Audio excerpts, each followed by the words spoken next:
یہ جو القدس کی جگہ، القدس کی، یہ وہ واحد جگہ ہے جہاں تمام انبیاء علیہ السلام کا اجتماع ہوا اور انہوں نے نماز پڑھی نبی کریم صلی اللہ علیہ وسلم کی امامت میں۔ یہ اعزاز اور کسی جگہ کو حاصل نہیں ہے۔ وہ یعنی دجال 4 جگہوں پہ نہیں جا سکے گا۔ یا اللہ، جو آدمی اس مسجد یعنی بیت المقدس میں صرف نماز پڑھنے کے ارادے سے آئے، وہ گناہوں سے اس طرح پاک ہو جائے جیسے وہ اس دن گناہوں سے پاک تھا جب وہ پیدا ہوا تھا۔ اور بہت سارے مسلمان وہ ڈوم آف دا راک ہے اسی کو مسجد الاقصی سمجھتے ہیں۔ یا اللہ، مجھے ایسی حکومت عطا فرمائیں کہ میرے بعد کسی کو ایسی حکومت نہ ملے۔ الحمد للہ نحمده ونستعینه ونستغفره ونعوذ باللہ من شرور انفسنا ومن سیئات اعمالنا، من يهده الله فلا مضل له ومن يضلل فلا هادي له، واشهد ان لا اله الا الله وحده لا شريك له، واشهد ان محمدا عبده ورسوله، اما بعد فاعوذ باللہ من الشیطان الرجیم، بسم اللہ الرحمن الرحیم۔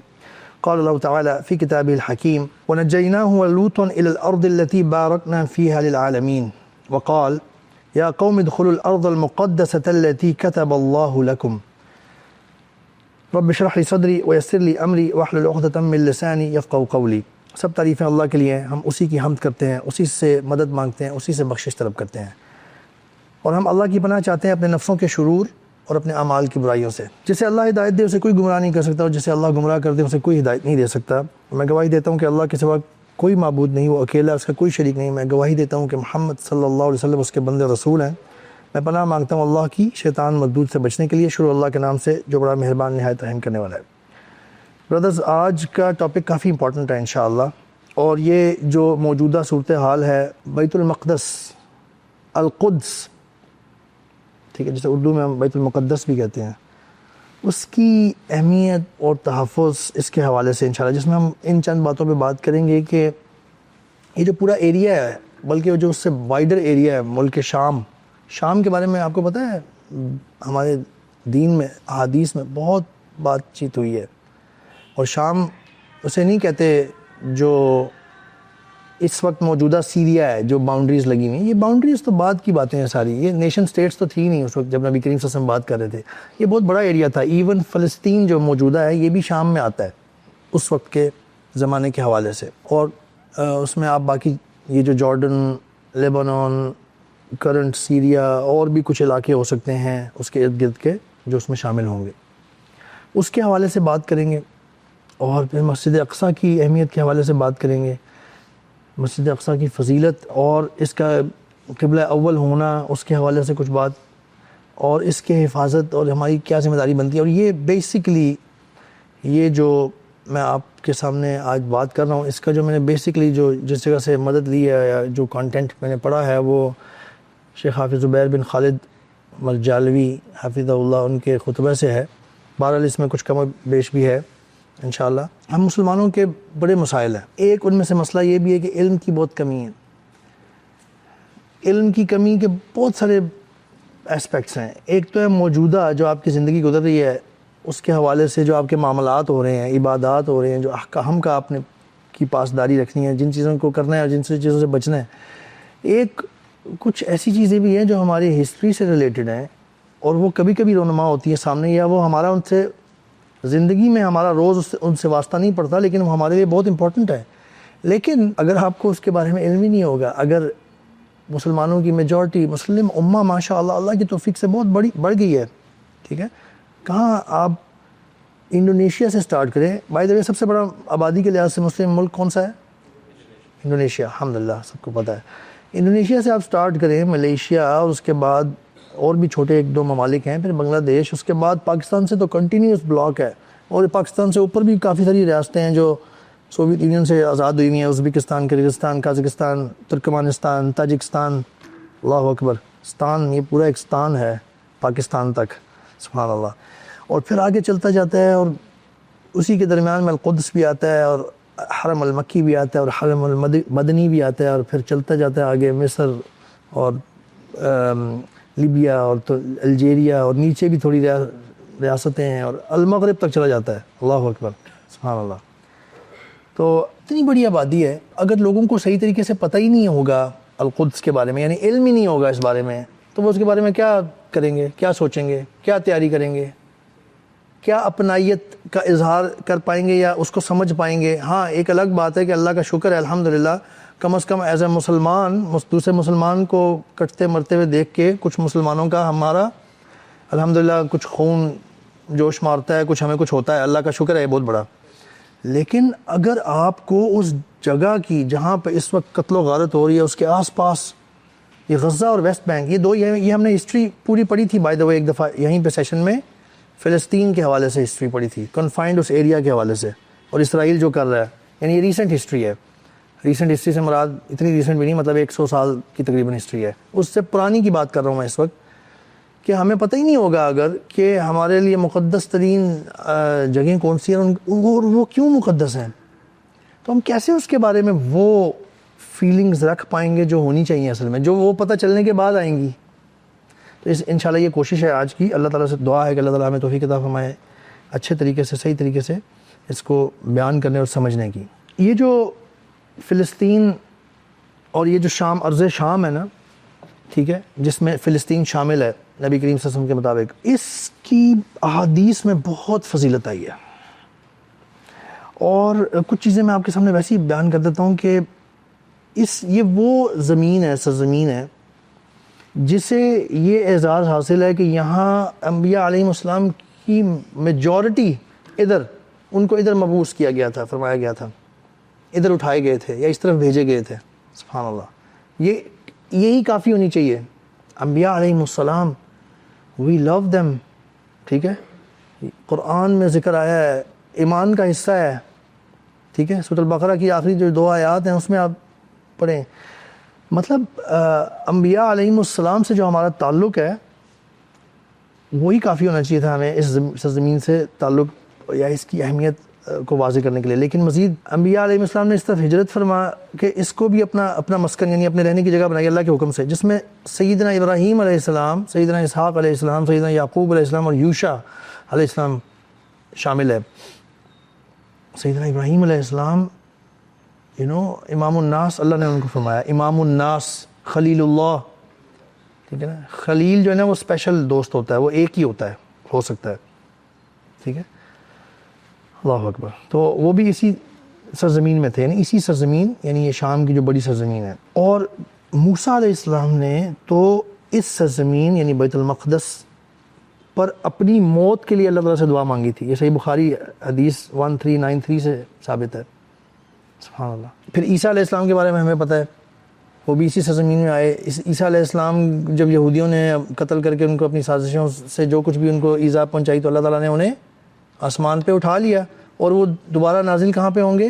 شام کی سرزمین میں ہی انشاءاللہ, ٹھیک ہے, اللہ کی توفیق سے, جب بھی اللہ کو منظور ہوا. پھر جو ایک بہت امپورٹنٹ واقعہ ہے ہماری دین اسلام کی, نبی کریم صلی اللہ علیہ وسلم سے جو اسلام شروع ہوا اس کی ہسٹری میں, جو اس سے کنیکٹ کرتا ہے, معراج, واقعہ معراج, ٹھیک ہے, وہ یعنی ہمیں اس سے ہی بہت ساری اہمیت واضح ہو جاتی ہے کہ ہمارے نبی صلی اللہ علیہ وسلم, ان کو جو معراج کے موقع پہ لے کے جایا گیا نا, تو وہ اس مقدس سرزمین یعنی مسجد الاقصی یہاں کی سیر کرائی گئی, جہاں آپ نے تمام انبیاء کرام علیہ السلام کی امامت کرائی.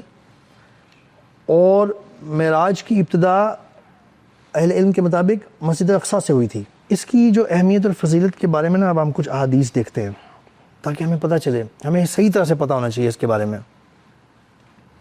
یہ صحیح بخاری اور صحیح مسلم متفق علیہ حدیث ہے, صحیح بخاری 3366 اور مسلم 520. سیدنا ابو ذر رضی اللہ عنہ نے نبی کریم صلی اللہ علیہ وسلم سے پوچھا, یا رسول اللہ, ای مسجد وضع فی الارض اول, کون سی مسجد ہے جو سب سے پہلے دنیا میں بنائی گئی, تعمیر کی گئی, کون سی مسجد ہے؟ قال المسجد الحرام, مسجد الحرام, نبی کریم صلی اللہ علیہ وسلم نے جواب دیا. انہوں نے کہا, انہوں نے پوچھا کہ اس کے بعد؟ قال المسجد الاقصی. قلت کم کان بینہما, پوچھا کہ ان کے درمیان کتنا وقت تھا, کتنی ڈیوریشن تھی, کتنا عرصہ تھا ان کے بننے کے میں؟ قال 40 سنہ, 40 سال. سبحان اللہ. روایت میں آتا ہے کہ جب سیدنا داؤد علیہ السلام نے مسجد بیت المقدس کی تعمیر شروع کی, تو اللہ تعالیٰ نے ان کی طرف وحی کی کہ بقیہ تعمیر حضرت سلیمان علیہ السلام کریں گے. یہ طبرانی فتح الباری میں 3366 حدیث کے اندر یہ ہے۔ پھر سنن نسائی کی ایک روایت ہے جس سے بھی ثابت ہوتا ہے کہ سیدنا سلیمان علیہ السلام نے بیت المقدس کی تعمیر فرمائی اور ساتھ اللہ تعالیٰ سے دعائیں بھی مانگی۔ یہ سنن نسائی کی حدیث ہے۔ البتہ ان نصوص سے ابھی تک یہ نہیں پتہ چلتا کہ بیت المقدس کی فرسٹ تعمیر کس نے کی تھی، کیونکہ ایک ہم نے صحیح بخاری کی جو حدیث پڑھی ہے جس میں نبی کریم صلی اللہ علیہ وسلم نے ان کے درمیان کتنا عرصہ فرمایا؟ 40 سال، ٹھیک ہے۔ ابراہیم اور اسماعیل علیہ السلام اور داؤد علیہ السلام کے درمیان تو 1000 سال کا فاصلہ ہے، کیونکہ ابراہیم علیہ السلام نے مسجد الحرام کی بنیادیں پہلی دفعہ اٹھائی تھیں، ٹھیک ہے، جبکہ یہ بھی روایت میں آتا ہے کہ آدم علیہ السلام نے پہلی دفعہ مسجد الحرام کو تعمیر کیا تھا، لیکن جو اس کی بنیادیں اٹھائی تھیں پراپر وہ ابراہیم علیہ السلام کے ذریعے اللہ تعالیٰ نے کروائی تھی، اور اسماعیل علیہ السلام اور داؤد علیہ السلام کے درمیان تو 1000 سال کا فاصلہ ہے، تو یہ تو نہیں ہو سکتا نا کہ یہ والا سیکوینس ہوتا۔ چنانچہ حافظ ابن حجر رحمہ اللہ نے ایسی روایات نقل کی ہیں جن سے معلوم ہوتا ہے کہ ان دونوں مقدس مقامات بیت اللہ اور بیت المقدس کی تعمیر آدم علیہ السلام نے فرمائی، جیسے کہ میں نے ابھی مینشن بھی کیا تھا۔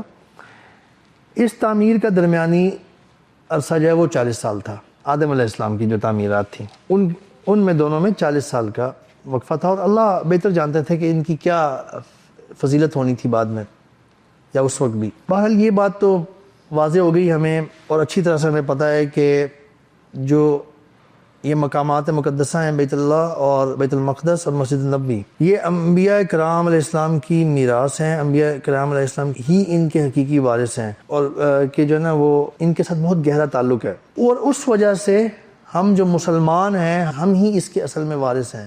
اصل میں یہ ہماری ہی ہے۔ جو انبیاء کے ورثاء ہو سکتے ہیں صرف وہی جو وراثت میں چیز آئی ہے وہ اس کے حقدار ہو سکتے ہیں اور اس کو سنبھالنے والے ہو سکتے ہیں، کیئر ٹیکر ہو سکتے ہیں۔ موجودہ عیسائی اور یہودی انبیاء کے ورثاء نہیں ہیں، کیونکہ یہ منقطع ہو گئے تھے یہ مذاہب، اور نیکسٹ جو نبی آیا تھا ان کی پیروی کرنے کو کہا گیا تھا، جو کہ وچ میک سینس۔ اور بائی دا وے یہ سب بھی مسلمان ہی تھے، لیکن یہودی جو موسیٰ علیہ السلام کے زمانے میں ان پہ ایمان لائے تھے وہ مسلمان تھے اس وقت کے لحاظ سے۔ جب عیسیٰ علیہ السلام کی بعثت ہو گئی، اور خاص تو اس وقت جنہوں نے عیسیٰ علیہ السلام کو پا لیا وہ ان پہ ایمان لا کے مسلمان ہوتے تھے، اور ان دونوں کے بعد نبی کریم صلی اللہ علیہ وسلم کے زمانے میں اس کے بعد سے جو اس وقت کے عیسائی اور یہودی چلے آ رہے تھے وہ نبی کریم صلی اللہ علیہ وسلم پہ ایمان لا کے مسلمان کہلا سکتے ہیں۔ اپنے اپنے دور کے حساب سے دیکھا جائے گا تو سب مسلمان ہی تھے، ٹھیک ہے۔ تو مسلمان ہی اس کے ان مقدس مقامات کے اصل وارث ہیں، کیئر ٹیکر ہیں۔ تو یہ بات ہمیں یہاں تک کلیئر ہو گئی۔ اب کچھ پوائنٹس ہیں انشاءاللہ اس یہ جو بابرکت زمین ہے نا، مقدس زمین ہے، اس کے حوالے سے جس سے واضح ہوگا کہ کیوں اتنی مقدس ہے۔ یہ جو میں نے دو آیات کے کچھ حصے پڑھے تھے، دو خطبہ حاجہ میں ابھی شروع میں، اس میں سے پہلی تھی سورۃ الانبیاء کی آیت نمبر 71، اس میں سے تھی وَنَجَّيْنَاهُ وَلُوطًا إِلَى الْأَرْضِ الَّتِي بَارَكْنَا فِيهَا لِلْعَالَمِينَ۔ ہم کیا پڑھ رہے ہیں؟ ہم وہ دلائل قرآن و سنت سے پڑھنے لگے ہیں جس سے ہمیں پتہ چلتا ہے کہ یہ جو زمین ہے شام کی، اور خاص طور پہ بیت المقدس کے ارد گرد، اس کے بارے میں بھی میں آپ کو بتاؤں گا انشاءاللہ۔ کم از کم یہ بات کلیئر ہے کہ وہ جو یلو کلر کا ڈوم آپ کو نظر آتا ہے نا، وہ صرف وہ بیت المقدس نہیں ہے اور مسجد الاقصیٰ نہیں ہے، ٹھیک ہے۔ اس کی ڈیٹیل میں بعد میں آؤں گا انشاءاللہ۔ تو یہ جو آیت ہے اس میں اللہ تعالیٰ نے فرمایا ہے، اور ہم ابراہیم اور لوط علیہ السلام کو ان سے، یعنی جو ظالم تھے وہاں پہ، ان سے نجات دے کر ایسی زمین کی طرف لے آئے جس میں ہم نے جہاں والوں کے لیے برکتیں نازل کی ہیں، برکتیں رکھی ہوئی ہیں۔ سبحان اللہ، کس کے بارے میں بات ہو رہی ہے؟ یہ اسی ایریا کے بارے میں، بیت المقدس جہاں پہ ہے اسی ایریا کے بارے میں بات ہو رہی ہے۔ ابن کثیر رحمہ اللہ فرماتے ہیں اس آیت کی تفسیر میں کہ اللہ تعالیٰ نے ابراہیم علیہ السلام کو بلاد شام میں مقدس سرزمین یعنی بیت المقدس کی طرف ہجرت کر دیا تھا، یہاں تک ہمیں پتہ ہے کم از کم ابن کثیر سے۔ اسی طرح ایک جو دوسری میں نے آیت کا حصہ پڑھا تھا وہ سورۃ المائدہ کی آیت نمبر 21 ہے، یا قوم ادخلوا الارض المقدسۃ التي كتب اللہ لکم۔ موسیٰ علیہ السلام کے حوالے سے بات ہو رہی ہے، اے میری قوم، وہ فرما رہے ہیں اس مقدس سرزمین میں داخل ہو جاؤ جو اللہ تعالیٰ نے تمہارے لیے لکھ دی ہے۔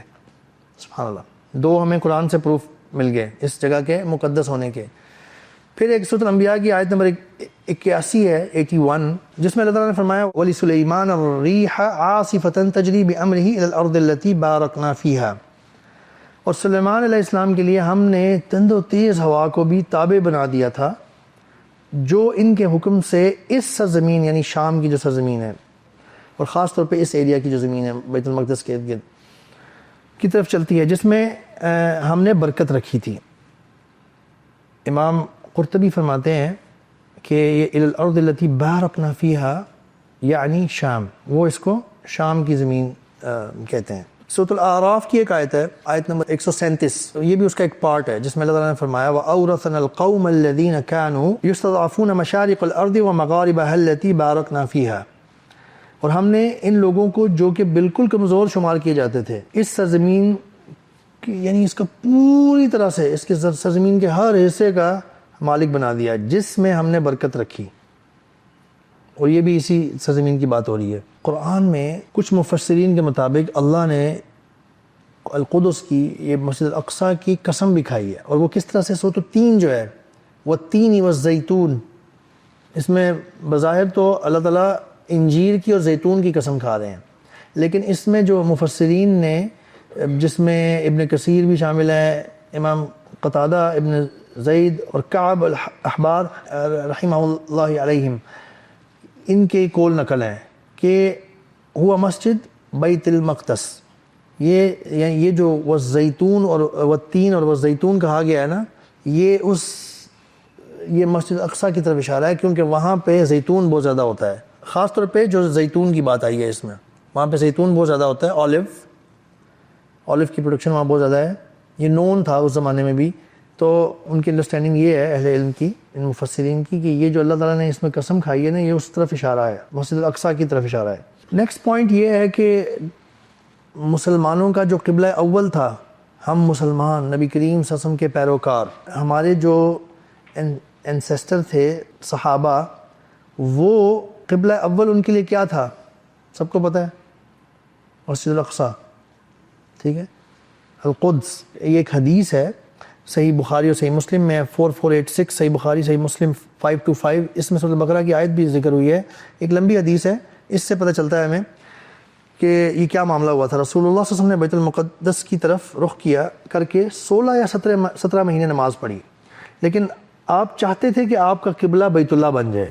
نبی کریم صلی اللہ علیہ وسلم کو بیت اللہ کعبہ سے بہت محبت تھی، نبی کریم صلی اللہ علیہ وسلم کو نا ابراہیم علیہ السلام سے خاص نسبت تھی، ویسے بھی ان کی اولاد سے تھے، ٹھیک ہے، ان کو، اور تھے بھی مکہ کے، اور مکہ کی سب سے پرومیننٹ اور فضیلت والی چیز ہر دور میں وہ کعبہ تھی، ٹھیک ہے۔ تو ان کی یہ خواہش تھی کہ قبلہ جو ہے نا، قبلہ کہتے ہیں اردو میں، قبلہ کہتے ہیں ڈائریکشن جس طرف ہو، اس کو قبلہ کہتے ہیں، بیت اللہ بن جائے۔ آخر ایک دن اللہ کے حکم سے آپ نے عصر کی نماز پڑھی، بیت اللہ کی طرف رخ کر کے پڑھی، کعبہ کی طرف، اور آپ کے ساتھ بہت سے صحابہ نے بھی پڑھی۔ جن صحابہ نے یہ نماز آپ کے ساتھ پڑھی، ان میں سے ایک صحابی مدینہ کی ایک مسجد کے قریب سے گزرے، اس مسجد میں لوگ رکوع میں تھے، اور انہوں نے اس پر کہا کہ میں اللہ کا نام لے کر گواہی دیتا ہوں کہ میں نے رسول اللہ صلی اللہ علیہ وسلم کے ساتھ مکہ کی طرف منہ کر کے، یعنی کعبہ کی طرف منہ کر کے نماز پڑھی ہے۔ تو وہ جو نمازی تھے نا، وہ نماز کی حالت میں ہی وہ مسجد اقصیٰ کی طرف منہ کیے ہوئے تھے، نماز کی حالت میں ہی وہ کعبہ کی طرف مڑ گئے۔ مسجد اقصیٰ اس طرف کر کے اگر تو یہ نیچے اس طرف آج کل کا موجودہ سعودی عرب ہے، یہاں پہ کر کے مدینہ ہے، اور یہاں پہ کر کے تقریباً مکہ ہے، ٹھیک ہے۔ تو مدینہ میں اگر آپ کھڑے ہیں تو آپ نے ڈائریکشن ادھر کی ہوئی تھی نمازیوں نے، اور اس طرف پڑھتے تھے، تو اسی نماز کے دوران وہ ڈائریکشن جو ہے نا وہ پوری یوں موڑ لی، ٹھیک ہے، مکہ کی طرف۔ سبحان اللہ۔ حدیث آگے چل رہی ہے، اس کے بعد لوگوں نے کہا جو لوگ کعبہ کے قبلہ ہونے سے پہلے انتقال کر گئے ہیں، ان کے متعلق کیا ہے؟ یعنی وہ بڑا سیریس لیتے تھے چیزوں کو، اور سمجھے کہ شاید یہ بڑا مسئلہ ہو گیا ہے پرانا، یعنی ان کا مطلب یہ تھا کہ کیا ان کی نمازوں کا کوئی مسئلہ ہوا ہے؟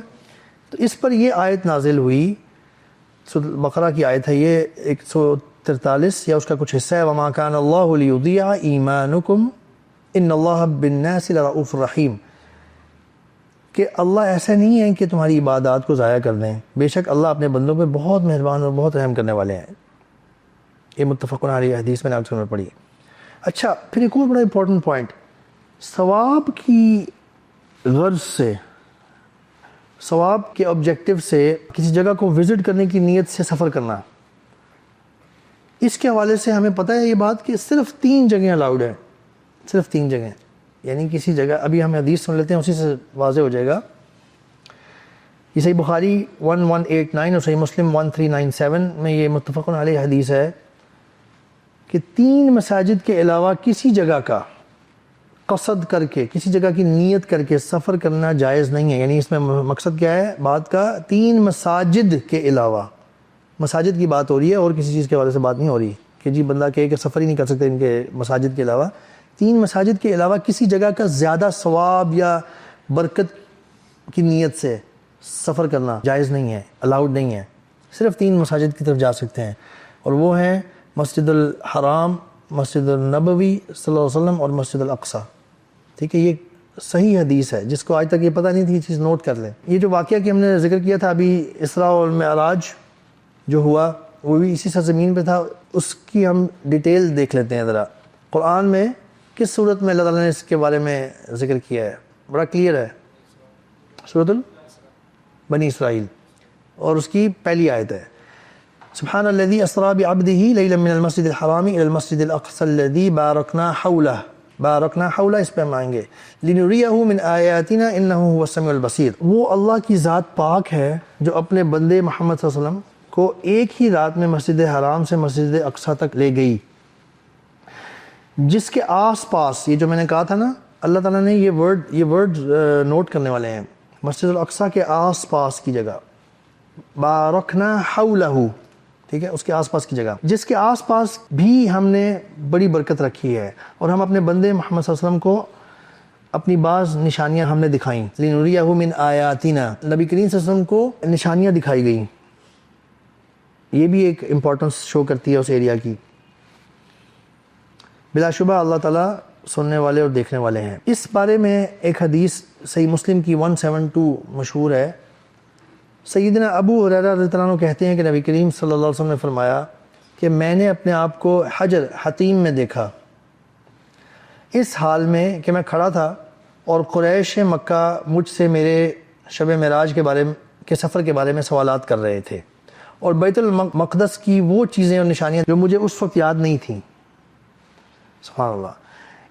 اس بات سے میں، وہ کہتے ہیں کہ اس بات سے میں اتنا سخت پریشان اور غمگین ہوا. یعنی کس بات سے؟ کہ میں اگر جواب نہیں دے پاؤں گا تو یہ تو میرا سفر جو تھا اس کو جھٹلا دیں گے، کہیں گے کہ دیکھا ہم تو پہلے یقین نہیں کرتے تھے. تو نبی کریم صلی اللہ علیہ وسلم انسان تھے آبویسلی، وہ ایک بہت بڑی ذمہ داری لے کے چل رہے تھے دعوت کی. تو his credibility had to be established all the time. Otherwise تو لوگوں کو بڑے آرام سے اس میں مسائل نظر آ جائیں گے. اور پہلے ہی شیطان بہت کام کرتا ہے، پہلے ہی شکوک و شبہات ڈالنے والے شیاطین جنوں میں سے بھی اور انسانوں میں سے بھی موجود ہر جگہ تھے، اور بڑے بڑے شیاطین انسانوں میں سے، بڑے بڑے سردار جو تھے مکہ کے.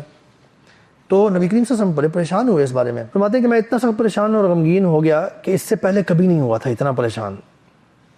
کبھی کبھی ایسا ہوتا ہے نا کہ کوئی چیز آپ نے کوئی دعویٰ کیا ہے اور آپ سچے ہیں، تو سب کھڑے ہیں اور ایک دم انہوں نے پوچھ لیا کیا ثبوت ہے، یہ بتاؤ یہ کیسا تھا، تم اس کے بارے میں جانتے ہو؟ اور اگر آپ کو اس کے بارے میں سب نہ پتا ہو یا یاد نہ آ رہا ہو تو بہت بڑی پریشانی ہوتی ہے. تو نبی کریم صلی اللہ علیہ وسلم فرما رہے ہیں کہ میں اتنا پریشان ہو گیا تھا کہ اس سے پہلے میں اتنا پریشان کبھی نہیں ہوا تھا. بس اللہ نے میری مدد فرمائی اور بیت المقدس کو بلند کر دیا جو میری نظروں کے سامنے آ گیا. سبحان اللہ. یعنی نبی کریم صلی اللہ علیہ وسلم was able to see it now. یہ صحیح حدیث ہے. میں کچھ بریکٹ میں جو ایکسپلینیشن لکھی ہے اس کو سکپ کر رہا ہوں. چنانچہ وہ مجھ سے بیت المقدس کے بارے میں جو پوچھتے میں اس میں سے دیکھ کے بتا دیتا. اور یہ حقیقت ہے کہ اسراء و معراج کی رات میں نے اپنے آپ کو انبیاء علیہ السلام کے درمیان دیکھا. میں نے اس وقت موسیٰ علیہ السلام کو دیکھا جو کھڑے ہو کر نماز پڑھ رہے تھے. موسیٰ علیہ السلام ایک میانہ قد انسان نظر آئے. میانہ قد یعنی کہ ایک نارمل ہائٹ کے بندے نظر آئے. وہ قبلہ شنوع سے تعلق رکھنے والے شخص جو مشہور شخص ہیں، صحابی ہیں، ابن مسعود رضی اللہ عنہ ثقفی ہیں، ان کی مثال دی کہ ان کی طرح کا میں نے ان کو پایا. پھر میں نے ابراہیم علیہ السلام کو دیکھا جو کھڑے ہو کر نماز پڑھ رہے تھے. ان سے سب سے زیادہ مشابہت جو شخص رکھتا ہے وہ تمہارے صاحب ہیں. نبی کریم صلی اللہ علیہ وسلم نے یہ فرمایا. اللہ اکبر. کیا فرمایا نبی کریم صلی اللہ علیہ وسلم نے یہاں پہ؟ کیا خبر دے دی نبی کریم صلی اللہ علیہ وسلم نے؟ وہ تمہارے صحابہ، یعنی نبی کریم صلی اللہ علیہ وسلم نے اپنی طرف اشارہ کیا. اللہ اکبر. جب نماز کا وقت آیا تو میں ان سب انبیاء علیہ السلام کا امام بنایا گیا. اور جب میں نماز سے فارغ ہوا، ایک کہنے والے نے مخاطب کر کے کہا، یعنی ان انبیاء علیہ السلام میں سے نہیں، ایک وہ نہیں، فرشتے نے، یعنی آسمان پر پہنچ گیا جب، اور بارگاہ رب العزت میں حاضری کے بعد ایک کہنے والے نے مخاطب کر کے کہا، یا محمد صلی اللہ علیہ وسلم، یہ جہنم کا داروغہ مالک ہے۔ جہنم کے داروغے کا نام بتایا اس فرشتے نے، کیا نام بتایا؟ مالک، ٹھیک ہے؟ تو اس کو سلام کیجئے۔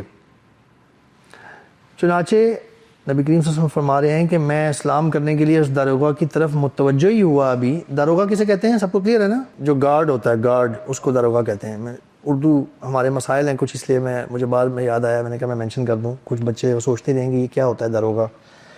تو فرمایا کہ اس کو سلام کیجئے۔ چنانچہ میں سلام کرنے کے لیے اس داروغہ کی طرف متوجہ ہوا، لیکن سلام میں پہل اس نے کی۔ یہ پوری حدیث ہے، سبحان اللہ۔ ابن تیمیہ رحمہ اللہ نے مکہ سے بیت المقدس کی طرف اسراء کے لیے جانے کی یہ حکمت ذکر کی ہے کہ مکہ سے اسلام کی ابتدا اور بعثت اور مخرج ہے۔ اسلام نکلا ہے کہاں سے؟ پھیلا ہے مکہ سے، اور دین اسلام کا جو کمال، ظہور اور اتمام مہدی، جو اس کا اینڈ ہوگا، اس کا جو ایک طرح سے اینڈ آپ کہہ لیں کہ جو اللہ کی طرف سے جو اپنے برگزیدہ بندے بھیجے جانے کا سلسلہ ہے، اس کا جو اینڈ ہوگا، جو عیسیٰ علیہ السلام پہ ہوگا، دوبارہ عیسیٰ علیہ السلام دوبارہ آئیں گے، لیکن وہ بحیثیت نبی کریم صلی اللہ علیہ وسلم کے امتی آئیں گے، وہ کوئی نیا ریلیجن لے کے نہیں آئیں گے، تو وہاں پہ ہوگا، اس سرزمین پہ ہوگا۔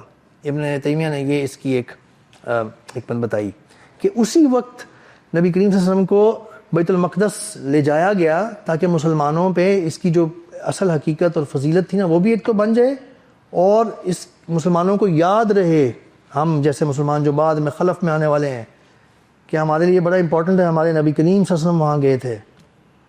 یہ نہ ہم بھول بھلا جائیں، ہم ٹھیک ہے ہمیں پتہ تو ہے حدیث میں ہے، لیکن چلو پھر بھی ہمارا تو مکہ اور مدینہ ہی ہے بس، نہیں، نبی کریم صلی اللہ علیہ وسلم وہاں پہ بھی گئے۔ اصل میں بات ابن تیمیہ کی کہنے کی یہ بھی ایک مقصد تھا، اور یہ بھی کہ ہم کوشاں اور جدوجہد اور اس سے تعلق اپنا بنائے رکھیں، کیونکہ بعد میں جو واقعات ہونے ہیں نا مین، وہ ادھر ہونے ہیں۔ اس میں ایک اور پوائنٹ ہمارے سامنے آ گیا، یہ صحیح مسلم کی اس حدیث سے، کہ مسجد اقصیٰ میں امام الانبیاء کی امامت جو ہے، یہ وہ واحد جگہ ہے پوری دنیا میں، یہ وہ واحد جگہ ہے۔ یہ غور سے سن لیں پوائنٹ، یہ جب میں نے پہلی دفعہ پڑھا تو میں نے بھی پہلی دفعہ اس پہ غور کیا کہ یوں تو میں نے کبھی سوچا ہی نہیں تھا۔ یہ جو القدس کی جگہ، القدس کی، یہ وہ واحد جگہ ہے جہاں تمام انبیاء علیہ السلام کا اجتماع ہوا اور انہوں نے نماز پڑھی نبی کریم صلی اللہ علیہ وسلم کی امامت میں۔ یہ اعزاز اور کسی جگہ کو حاصل نہیں ہے، تو یہ ہمارے لیے کم بات نہیں ہونی چاہیے اس سرزمین کے بارے میں اپنے دل میں اہمیت اور محبت اور اس سے تعلق کو ہمیشہ زندہ رکھنے کے حوالے سے۔ سبحان اللہ، قرآن میں بھی ایک آیت ہے، وہ بھی میں ذکر کروں گا۔ یہ ہمیشہ ہمارے لیے یہاں پہ مسجد الاقصیٰ میں بہت مسائل پیدا کرتے ہیں۔ اس قرآن میں بھی ذکر آ گیا، دشمنی کے حوالے سے ایک ذکر ہے، میں بعد میں آؤں گا اس پہ۔ جب بھی نماز، کوئی خاص نماز کا ٹائم آتا ہے نا، اور رمضان کا وقت آتا ہے، آپ نے دیکھا ہوگا مسجد الاقصیٰ میں مصیبت کھڑی کر دیتے ہیں، جمعے کی نماز میں مصیبت کھڑی کر دیتے ہیں۔ جمعے کی نماز اتنی اہم نماز ہے، جمعے کے دن کو اللہ کے نبی صلی اللہ علیہ وسلم نے ہمیں فرمایا، صحیح حدیث سے ہمیں پتہ چلتا ہے کہ یوم الفطر اور یوم الاضحیٰ سے بھی اوپر ہے جمعے کا دن، تو اس دن بھی وہ اکثر مسائل کھڑے کیے ہوتے ہیں وہاں پہ۔ مسجد اقصیٰ میں نماز گناہوں کی معافی کا سبب، اس کے حوالے سے یہ ذرا سن لیں، حدیث ہے سنن ابن ماجہ میں 1408، سنن نسائی میں 693، اور شیخ البانی نے اس کو صحیح کلاسیفائی کیا ہے۔ سیدنا عبداللہ بن عمر رضی اللہ عنہم نے روایت کیا ہے، جب سلیمان بن داؤد علیہ السلام بیت المقدس کی تعمیر سے فارغ ہوئے تو انہوں نے اللہ تعالیٰ سے 3 دعائیں کیں۔ نمبر 1، میرے فیصلے آپ کے فیصلوں کے مطابق درست ہوں۔ یہ اللہ کے نبی سلیمان علیہ السلام نے دعا کی تھی اللہ تعالیٰ سے، یا اللہ مجھے ایسی حکومت عطا فرمائیں کہ میرے بعد کسی کو ایسی حکومت نہ ملے۔ اور وہ ہم پڑھ لیتے ہیں قرآن میں، انشاءاللہ یہ بھی ہوم ورک ہے، آپ پڑھیں، اللہ تعالیٰ نے قرآن میں اس کا ذکر کیا ہے، کیسی دی اللہ تعالیٰ نے بتایا ہے حکومت۔ یا اللہ جو آدمی اس مسجد یعنی بیت المقدس میں صرف نماز پڑھنے کے ارادے سے آئے، وہ گناہوں سے اس طرح پاک ہو جائے جیسے وہ اس دن گناہوں سے پاک تھا جب وہ پیدا ہوا تھا۔ یہ کس نے دعا مانگی ہے؟ حضرت سلیمان علیہ السلام، ہمارے نبی ہیں، ٹھیک ہے، سلیمان علیہ السلام نے یہ دعا مانگی تھی۔ نبی کریم صلی اللہ علیہ وسلم نے فرمایا کہ سلیمان علیہ السلام کی پہلی 2 دعائیں تو قبول فرما لی گئیں، مجھے امید ہے کہ ان کی تیسری دعا بھی قبول کر لی گئی ہوگی۔ یہ مستدرک حاکم کی صحیح حدیث ہے 8554۔ حضرت عبداللہ بن عمر بن عاص رضی اللہ عنہ فرماتے ہیں کہ رسول اللہ صلی اللہ علیہ وسلم نے فرمایا کہ میں نے دیکھا، یعنی خواب میں دیکھا، کہ کہ میرے تکیے کے نیچے سے ایک کتاب کا ستون اٹھایا گیا، میں نے اسے دیکھا تو وہ ایک نور تھا جو شام کی طرف لے جایا گیا۔ یاد رکھو جب فتنے رونما ہوں، جب فتنے، بہت ساری آزمائشیں، بہت عجیب عجیب کام ہو رہے ہوں جو کنفیوز کرتے ہوں انسانوں کو، تو ایمان شام میں ہوگا، سبحان اللہ۔ اور ارض شام میں میں نے کیا بتایا آپ کو؟ بیت المقدس، یہ غزہ اور یہ جو ویسٹ بینک ہے یہ آتا ہے۔ اور شروع میں ایک بات کرنے لگا تھا جو میرے ذہن سے نکل گئی، ہم نے ایک اور سیشن میں جو ہسٹری پڑھی تھی فلسطین اور اس کے جو موجودہ حالات ہیں، اس میں یہ بتانے لگا تھا جیوگرافیکلی یہ جو پورا فلسطین ہے، ایک جو نقشہ نظر آتا ہے آج کل کے ماڈرن نیشن سٹیٹس کے جو بارڈرز ہیں اس کے حوالے سے، اس میں 3 ڈفرینٹ جگہیں ہیں۔ ایک ویسٹ بینک ہے جو مسلمانوں کا ہولڈ ہے، فلسطینیوں کا، اور ایک وہ جو غاصب درمیان میں گھس گئے ہیں اسرائیلی یہودی زائنسٹس، اور ایک غزہ، یہ 3 ہیں، ٹھیک ہے۔ یہ جو ہم بات کر رہے ہیں نا ان حدیث میں، یہ پورے ارض شام کی بات ہو رہی ہے، لیکن چونکہ ہم نے فضیلت پڑھی ہے قدس کی اور بیت المقدس کی، مسجد اقصیٰ کی، تو اس میں زیادہ چانسز ہیں کہ یہ اس طرف کر کے ہو، یہ جو بات ہو رہی ہے۔ تو ایمان کہاں پہ ہوگا؟ شام میں ہوگا، فتنوں کے دور میں۔ اور بائی دا وے جو موجودہ سیریا ہے وہاں بھی بڑے عجیب عجیب واقعات رونما ہو رہے ہیں، اللہ اکبر۔ جس طریقے سے اللہ نے اس وقت پاک کیا ہے، جو علوی نان مسلمس تھے پہلے، یہ جو بشار الاسد ہے نان مسلم ہے، کوئی بندہ اس بارے میں شک نہ رکھ رہا ہو کہ وہ بھی مسلمان تھا، پتہ نہیں شیعہ تھا۔ علوی تو وہ کاسٹ ہے جس کو اہل تشیع بھی گمراہ سمجھتے ہیں کہ یہ بھی آف دا ریلیجن ہے، تو اور ان کے عقائد بڑے عجیب ہیں، بہت ہی عجیب ہیں۔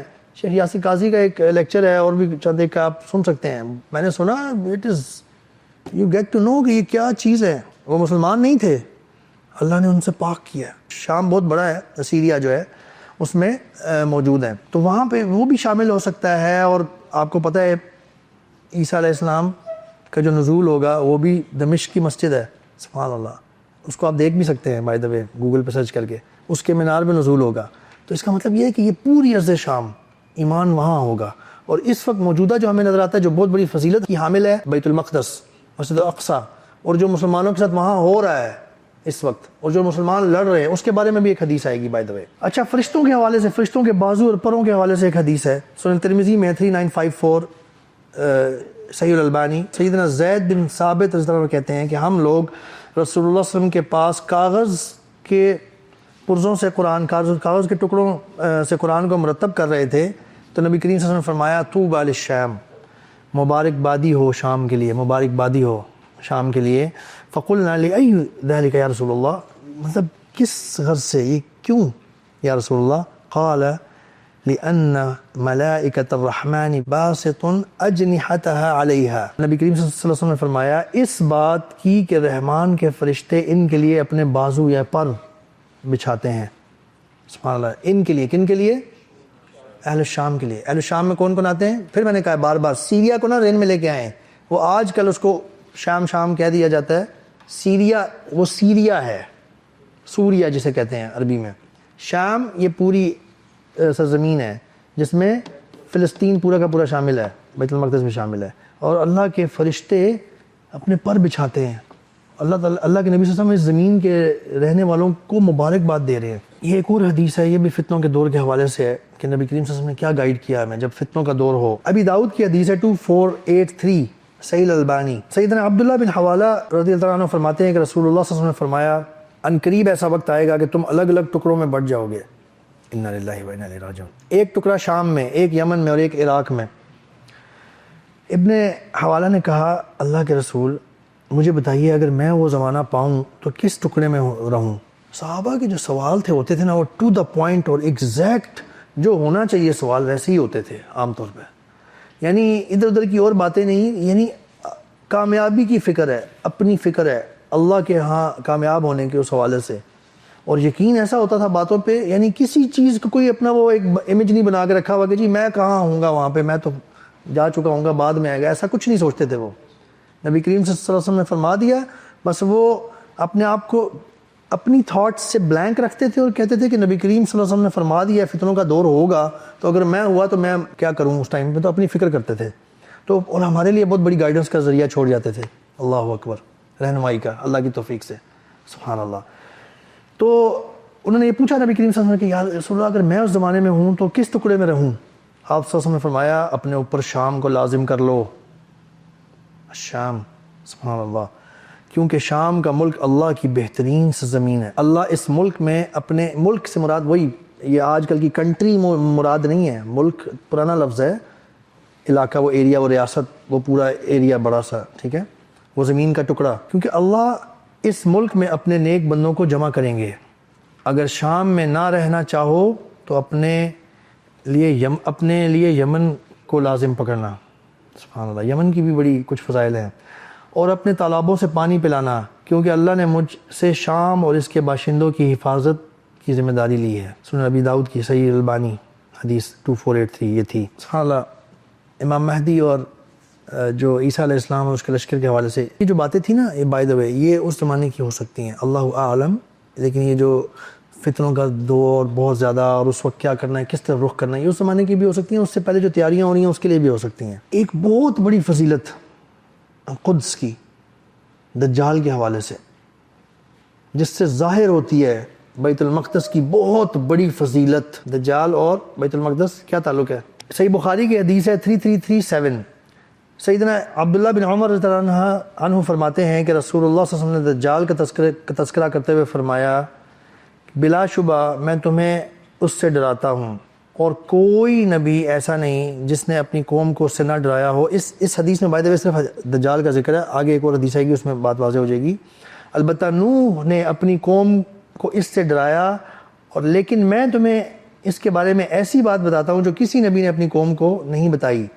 جان لو کہ وہ کانا ہے، یعنی اس کی ایک آنکھ ہوگی، باقی آپ سمجھتے ہیں مطلب، ٹھیک ہے. اور بلا شبہ اللہ تعالیٰ کانا نہیں ہے. سبحان اللہ، سبحان اللہ. یہ یعنی کہ اس بارے میں بالکل فرق کرنے میں، کیونکہ اس کے حوالے سے یہ ڈفرینٹ ٹاپک ہے، کچھ اس میں بھی اس طرف بھی چلی جاتی ہیں باتیں، کچھ یہودیوں کا کچھ اپنے عقائد ہیں، اس کے حوالے سے یہ بات نبی کریم صلی اللہ علیہ وسلم نے کلیئر فرما دی. مسند احمد کی حدیث ہے، اسی سے ریلیٹڈ ہے، 88/39، اور یہ بھی اہل علم کے مطابق صحیح ہے حدیث، کہ نبی کریم صلی اللہ علیہ وسلم نے فرمایا لا یأتی 4 مساجد، وہ یعنی دجال 4 جگہوں پہ نہیں جا سکے گا. فذکر المسجد الحرام والمسجد الاقصی والطور والمدینہ. سبحان اللہ. مسجد الحرام میں نہیں جا سکے گا، دجال نہیں پہنچ سکے گا. مسجد الاقصی میں نہیں جا سکے گا، مسجد الاقصی ہو سکتا ہے اس کے سراؤنڈنگ میں آ جائے، اور طور کا جو پہاڑ ہے، اور پورا مدینہ. سبحان اللہ، اس میں دجال انٹر نہیں ہو سکے گا. جب اتنی اہمیت ہے اس ایریا کی ہمارے لیے، القدس کی اور مسجد الاقصی کی، تو اس ایریا کے بارے میں ہمیں تھوڑا بہت پتہ بھی ہونا چاہیے. ہر مسلمان کو، یہودیوں کو ان چیزوں کے بارے میں بہت پڑھایا جاتا ہے بچپن سے. وہ نا حق پہ ہوتے ہوئے، غیر حق پہ ہوتے ہوئے اتنا کچھ جانتے ہیں، اور اس کے ساتھ اپنی عقیدت رکھتے ہیں، اور اپنے آپ کو بالکل اس سے متعارف رکھتے ہیں. تو ہم مسلمانوں کو کیا ہوا ہے؟ یہ بھی ایک ریزن ہے آج کے سیشن کی. ہمیں اس کی اہمیت، فضیلت، اس سے ریلیٹڈ جو انفارمیشن ہے، ہم اس کو پاپ اپ کر لیں اپنے مائنڈز میں، یا جس کو نہیں پتا وہ جان لے. بارک اللہ فیکم وما علینا الا البلاغ.